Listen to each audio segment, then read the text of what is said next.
Dead or alive, you are coming with me to explore some gaming history. Welcome back to another episode of Retro Rewind, where we dissect the classics that defined our childhood.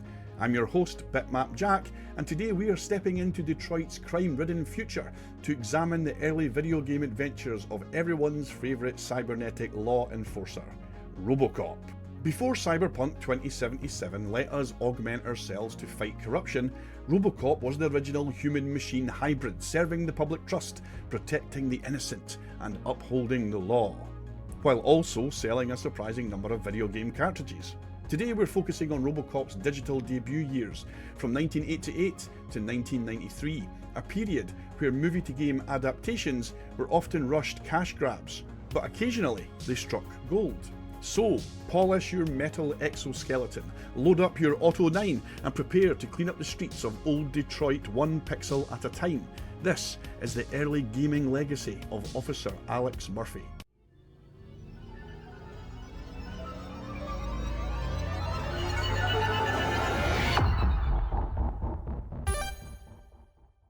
To understand where these games came from, we need a quick refresher on 1987's RoboCop movie. Old Detroit has a cancer. The cancer is crime. Paul Verhoeven's sci-fi masterpiece hit theatres with its razor-sharp satire of corporate America, ultra-violence, and ironically delivered one-liners.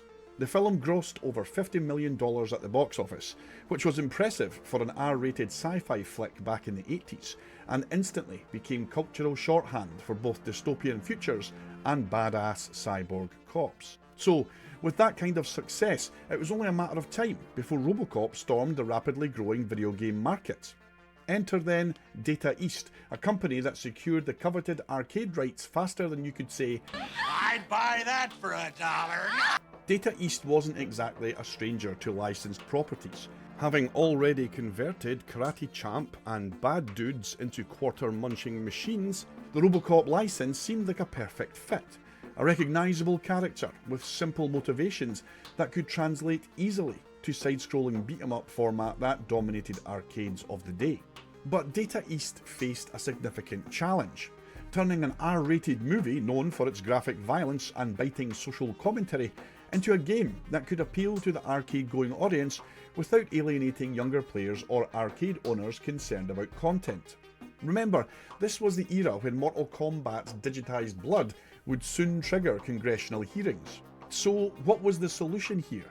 Well, keep the violence but tone down the gore, maintain the mechanical protagonist but simplify the storytelling, and above all else, make it fun to play in short bursts.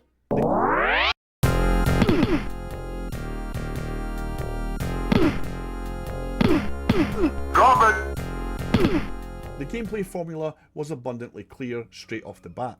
Walk right, shoot bad guys, repeat. It was game design 101, but it worked brilliantly for RoboCop's mechanical character.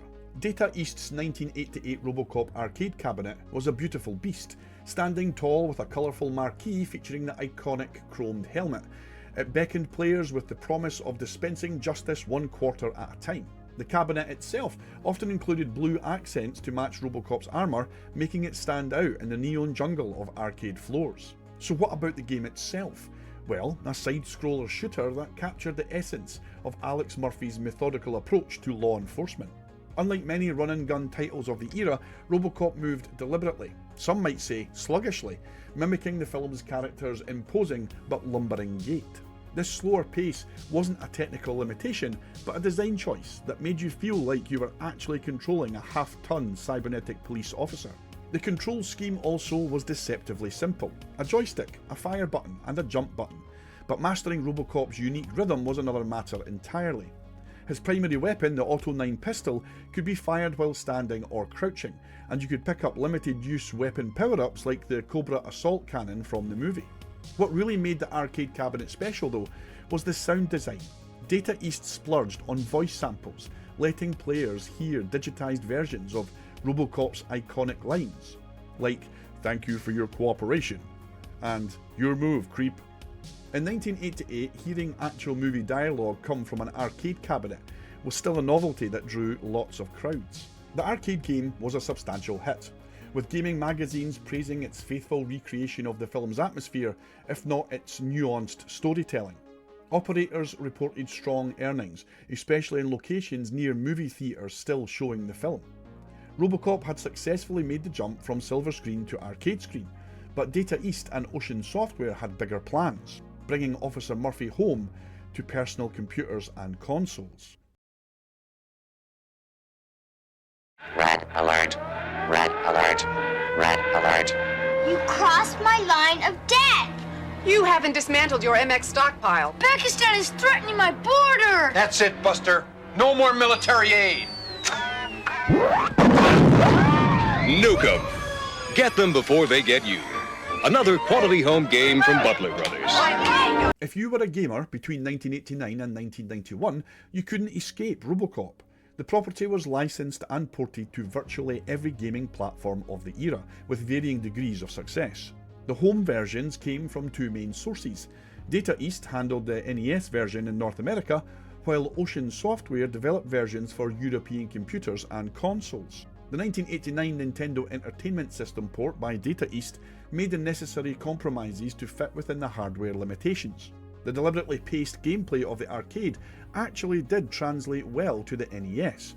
Where many arcade ports felt rushed or cramped, RoboCop's methodical movement felt appropriate rather than frustrating. The NES version added something that arcade lacked: mini-games that broke up the side-scrolling action. Players could occasionally encounter first-person shooting galleries. These additions helped distinguish the home version as more than just a scaled-back arcade port. Meanwhile, across the Atlantic, Ocean Software was putting their stamp on RoboCop with versions for the ZX Spectrum, Amstrad CPC and Commodore 64.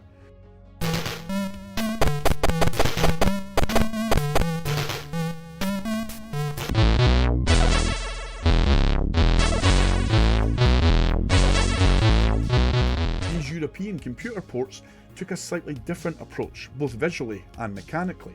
The ZX Spectrum version, despite severe colour limitations, received particular praise for capturing the essence of RoboCop within the machine's constraints. The C64 version deserves special mention here for its outstanding soundtrack by Jonathan Dunn. The title theme became so iconic in European gaming circles that it's instantly recognisable to C64 owners even to this day.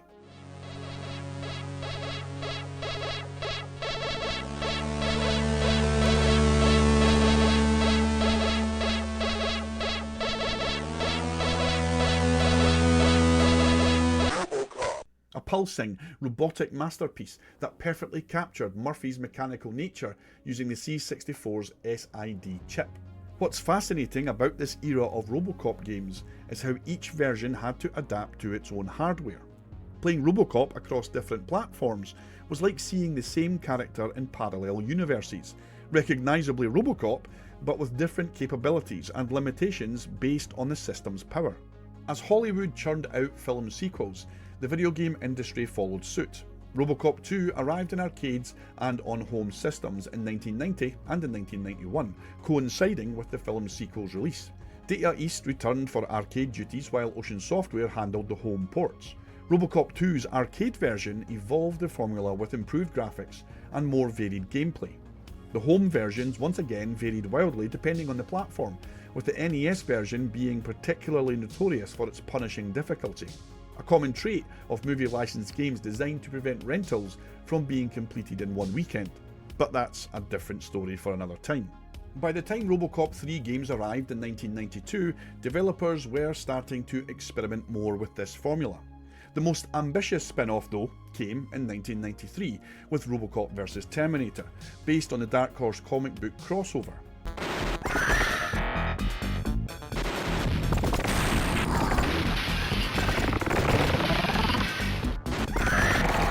Virgin Interactive's game, particularly the Sega Genesis version, developed by David Perry's team, is widely considered the high point of RoboCop gaming from this era. The Genesis version featured fluid animation, creative weapons, and a dark visual style that captured both franchises' dystopian worlds. It was one of those rare licensed games that stood on its own merits, rather than just trading on brand recognition alone. What's fascinating about these sequels is watching developers gradually move away from simply recreating the movies to using RoboCop as a vessel for different gameplay ideas. Each iteration introduced new mechanics while retaining that core feeling of controlling a powerful but limited cybernetic officer. So what's the legacy of these early RoboCop games? Well, they represent a fascinating case study in movie-to-game adaptation during gaming's formative years. Unlike many licensed properties that received a single disappointing tie-in, RoboCop sustained multiple releases across several years and platforms. These games also showcase the technical evolution of the late 80s and early 90s. So, compare the original 1988 arcade game to 1993's RoboCop Versus Terminator, and you're seeing half a decade of rapid advancement in game design, graphics, and sound capabilities. The deliberate pacing and focus on precision shooting over frantic action influenced other shooters that weren't just about speed and reflexes. You can see echoes of RoboCop's methodical combat in everything from Contra hardcore to modern cover shooters. Perhaps most importantly, these games helped establish a template for successful movie adaptations. The better RoboCop games understood that capturing the feeling of being the character was far more important than slavishly recreating movie scenes. This principle would later inform successful adaptations like GoldenEye's 007 and the Batman Arkham series. Today, these games have found new life among collectors and retro gaming enthusiasts. The original arcade PCBs command high prices, and complete in-box home versions, especially for the less common platforms, well, they have become prized collectibles. Not bad for games that were once dismissed by some people as cash-ins. The early RoboCop games may not have captured all the satire and nuance of Paul Verhoeven's original movie, but they succeeded in making players feel like they were stomping through Detroit as a cybernetic crime fighter. In an era when technological limitations forced creative compromises, the developers behind these titles found ways to distill RoboCop's essence into playable experiences. These games remain fascinating artifacts of a time when movie licenses were becoming big business for the gaming industry, sometimes prioritising recognisable names over gameplay innovation. Yet within those constraints, each version of RoboCop found ways to be memorable. Whether through Jonathan Dunn's iconic C64 soundtrack, the arcade's voice samples, or RoboCop vs Terminator's fluid action. RoboCop would return to gaming many times over the decades that followed, but these early adventures set the foundation for how we expect to experience life as a cybernetic police officer. Whether you experience these games in a smoky arcade or on your own bedroom TV, they remain distinct chapters in gaming's ongoing relationship with Hollywood. That's all for today's retro excavation. If you enjoyed this deep dive into RoboCop's digital debut, make sure to hit that subscribe button and share your own RoboCop gaming memories in the comments below. Until then, this is Bitmap Jack signing off.